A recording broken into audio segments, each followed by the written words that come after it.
Hi friends, ఎలా ఉన్నారు?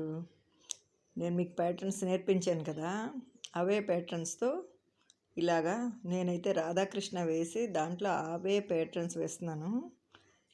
చూస్తున్నారా ఫ్రెండ్స్?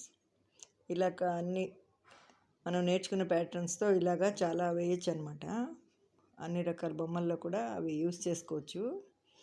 ఓకేనా ఫ్రెండ్స్? చూడండి, చూసి నచ్చిందో లేదో కామెంట్ చేయండి, షేర్ చేయండి. ఓకేనా ఫ్రెండ్స్ మీరు ఏదైనా ఇంట్రెస్ట్ ఉండి దాంట్లో ఇవన్నీ వేయండి ఏదైనా బొమ్మని చెప్పినా కూడా వేస్తాను. ఓకేనా? నెమలిలో కూడా వేశాను. ఆ తర్వాత చాలా వాటిల్లో ఈ ప్యాటర్న్స్తోనే చాలా బొమ్మలు వేశాను. కావాలంటే చూడండి, నా వాటిలోకి వచ్చి నా ఇన్స్టాలో ఉంటుంది, ఫేస్బుక్లో ఉంటాయి ఇవన్నీ. మీరు కూడా ఇవన్నీ నేర్చుకోవాలనుకుంటే ఖచ్చితంగా నేర్చుకోండి. ఓకేనా ఫ్రెండ్స్? Thank you friends.